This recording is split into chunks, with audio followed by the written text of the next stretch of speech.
For today's members-only blog, we're going to give you a sneak peek to our interactive digital double play guide.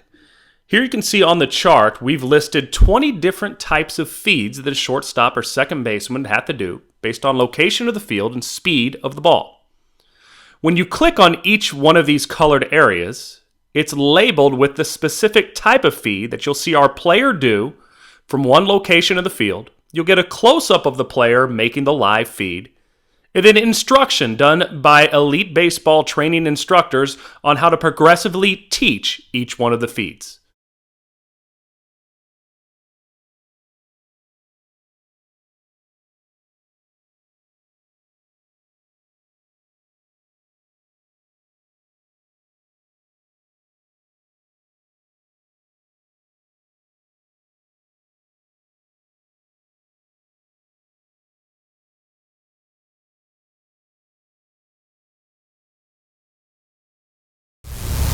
When we're doing the underhand feed from shortstop, first you have to understand that the feed is really done with the legs and not the upper body or the arm.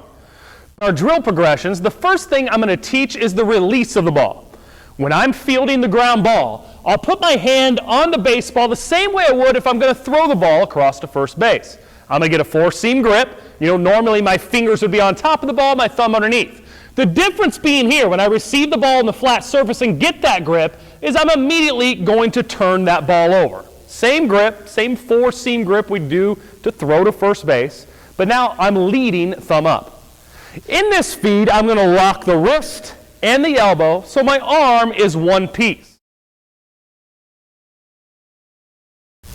In this first drill, when we're working on the release, I'll have the player start ball in hand, a dead hang with the arm right at the side.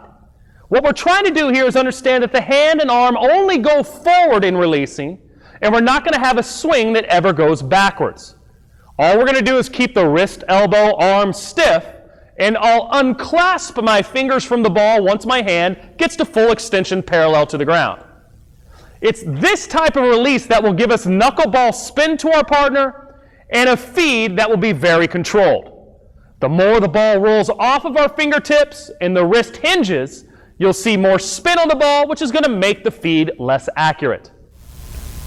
Players will be very close to one another, 3 feet away to do this drill, and we're just going to feed the ball from the dead hang, go out at extension, unclasp the fingers, and hold at release.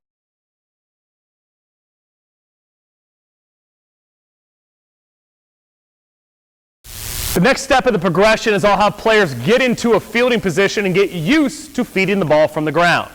The common tendency for players is once they receive the ball on the ground is they want to come up, funnel the ball to their belly button, and then make the feed. 2 things happen there in that negative type of feed. 1, we're losing a step on the runner by raising the glove up towards our belly button and not starting the feed from the ground. And 2, when the body comes up, we're losing the explosiveness of the legs. So we're trying to get players to stay down in their ground ball fielding position. I'm going to lean, cross over, and explode out, making this feed as my first step hits the ground. You'll notice that the ball comes out of the glove, only going forward, and that's necessary for correct timing in the feed. You heard me say I want to release the ball as the first step hits the ground. Players that make the mistake of swinging the arm backwards out of the glove will often get their body out of sync because they can't release the ball on the first step. They often include an extra shuffle. So we'll go back and forth, partner to partner, only about 5 or 6 feet away in this feed. And I'm going to feed the ball from the ground, lean, cross over, be explosive. And being explosive simply means that my body's coming out of the starting blocks. I'll see players that make this feed take 1 step and stop. And I often tell guys, follow your feed. Well, following your feed is easy and necessary if I'm being explosive. If my body is exploding out in its first couple steps, it takes me a few steps to slow down. So another way I can get young players to do this and make sure they follow their feed is simply giving their partner a glove high five at the end of the feed.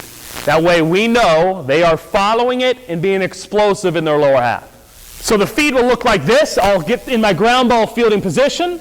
I'm going to feed it from the ground. In slow motion, you'll see me lean into my left leg. The ball will begin coming forward out of the glove. I'll cross over, staying low and in my lower half as I do so. It'll take me 2 or 3 steps to slow my body down and stop, and that's where I'll give my partner a glove high five upon completion.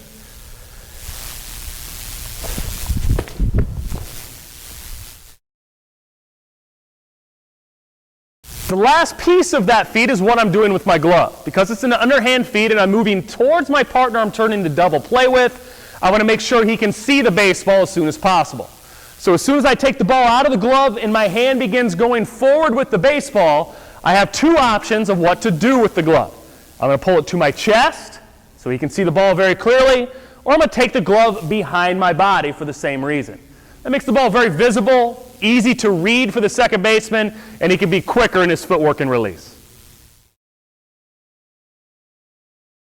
Before we start rolling the ground ball to our players or hitting a fungo, I like to do a stationary ball drill to make the player understand that the feet have to stay alive, carry momentum to make this feed much easier with our legs. So I approach the ball the same way I would as I'm going to first base. I want to create angle to the baseball by getting my belly button to shave the right side of the ball. Same angle step, same approach. What is extremely important is that when I get my timing steps to the ball, this right-left field approach, that my feet definitely have to come down one at a time, and you'll actually see me moving towards the target in that lean before I actually field the ball. So if you watched me in slow motion, as I approach the baseball, right, left, touch, I'm already leaning into my left leg, preparing myself to explode out and make my underhand feed. I'll do this with players in a stationary ball drill, maybe creating 2 lines, 3 lines, depending on how many infielders I have, and we'll go through that footwork, half speed, 3/4, full speed, whatever you choose as a coach, but the players will never touch the ball. We're just going through our dry mechanics of our footwork.